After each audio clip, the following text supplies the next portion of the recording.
नमस्कार प्रिय दर्शकों, माता सीता ने भी किया था एक घोर पाप। मित्रों, इस प्रसंग में श्री राम और माता सीता के जीवन से जुड़े कुछ पहलुओं को दिखाया गया है। उन्हीं सभी कहानियों में से बताया गया है कि कैसे मर्यादा पुरुषोत्तम राम ने एक धोबी की बातों में आकर माता सीता को अयोध्या छोड़ जाने के लिए कहा था। लेकिन क्या आपको पता है कि वो धोबी कौन था? वो धोबी के रूप में जन्मा एक पक्षी था, जिसकी वजह से माता सीता को वन में भटकना पड़ा था। जी हाँ, आपने सही सुना कि माता सीता को श्राप मिला था। आज हम बताएंगे कि सीता माता को इस बात की सजा मिली थी जो उन्हें वन वन भटकना पड़ा था। धरती की कोख से जन्मी माता सीता मिथिला नगरी में जनक राजवंश करता था। उन्हीं में से एक राजा सीरथ हुए थे जो यज्ञ के लिए जमीन जोत रहे थे। उसी समय वहां से एक छोटी कन्या निकलती हैं। इस सुंदर कन्या को देखकर राजा को बहुत खुशी हुई। उस कन्या को अपनी पुत्री बना लिया। उसका नाम सीता रखा। एक दिन सीता अपनी सहेलियों के साथ बगीचे में खेल रही थी। वहां उन्हें बहुत खूबसूरत दो पक्षी एक पर्वत की चोटी पर बैठकर बातें करते हुए दिखाई दिए। वो कह रहे थे कि पृथ्वी पर श्री राम नाम से विख्यात एक सुंदर राजा होंगे। उनकी पत्नी का नाम सीता होगा। श्री राम सीता के साथ कई वर्षों तक राज करेंगी। धन्य है प्रभु राम और सीता। सीता माता ने जाने श्री राम की कहानी। तोते की ऐसी बातें सुनकर सीता ने सोचा कि ये तो मेरे बारे में ही बात कर रहे हैं। पुनः इनसे अपने जीवन से जुड़ी सारी बातें पूछी जाएं। अभी सीता माता ने अपनी सहेलियों से कहा कि तुम इन दोनों पक्षियों को पकड़कर ले आओ। और उनकी सहेली उन दोनों पक्षियों को पकड़कर ले आई। माता सीता पक्षियों से कहती हैं तुम दोनों बहुत सुंदर हो। देखो, मैं तुम्हें कोई नुकसान नहीं पहुंचाऊंगी। बस मुझे ये बताओ कि तुम कौन हो और कहां से आए हो, और श्री राम कौन है और सीता माता कौन है, उनके बारे में कैसे पता है। माता सीता के पूछने पर दोनों पक्षी बताते हैं कि एक बहुत विख्यात महर्षि वाल्मीकि हैं। हम दोनों उन्हीं के आश्रम में रहते हैं।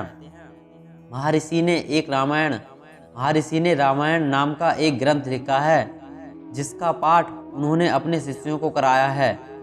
पक्षियों ने सीता को यह भी बताया कि इस ग्रंथ में महर्षि वाल्मीकि ने बताया है कि इस ग्रंथ में महर्षि ऋषि शंकराय के द्वारा किए गए पुत्रिष्ट यज्ञ से प्रसन्न होकर भगवान विष्णु ने राम, लक्ष्मण, भरत और शत्रुघ्न ये 4 मानव शरीर धारण कर पृथ्वी पर जन्म लेंगे।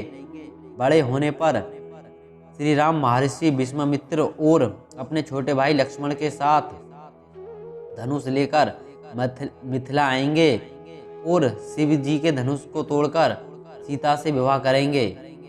राम और सीता का विवाह। फिर उस पक्षी के जोड़े ने कहा, हमने तुम्हें सब कुछ बता दिया, अब हमें छोड़ दो, हमें जाने दो। पक्षियों की बातें सुनकर माता सीता के मन में और भी बातें जानने की इच्छा हुई।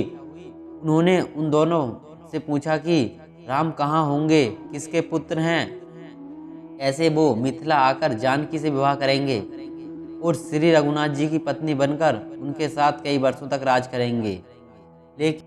लेकिन तुम कौन हो? पक्षी की बातें सुनकर सीता ने कहा, जिस जानकी की बातें तुम कर रहे हो वो मैं ही हूँ। माता सीता पक्षियों से कहती हैं कि मैं तुम्हें तभी छोड़ूंगी जब श्री राम यहाँ आकर मुझसे विवाह करेंगे। तब तक मैं तुम्हें नहीं छोड़ूंगी। तब तक तुम दोनों आराम से रहना।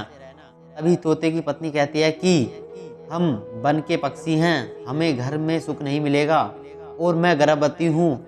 मुझे अभी बच्चों को जन्म देना है, चाहे उसके बाद फिर मैं यहाँ आ जाऊंगी।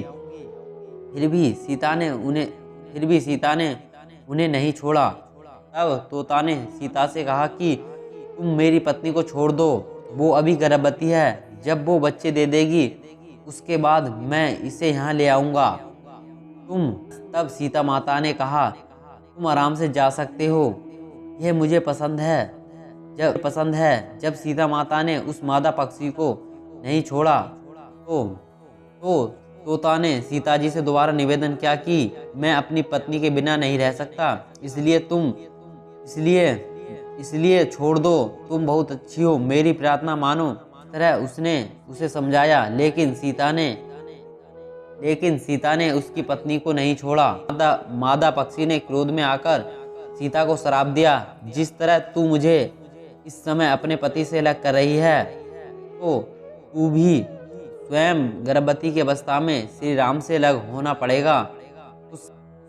कुछ समय के बाद पति के बिछड़ने के दुख में मादा पक्षी ने प्राण त्याग दिए। पत्नी की मौत हो जाने पर नर पक्षी दुखी हो गया और फिर सीता जी से बोला, मैं मनुष्यों से भरी नगरी श्री राम अयोध्या में जन्म लूंगा और मेरे ही कारण अपने पतिदेव से तड़पना पड़ेगा।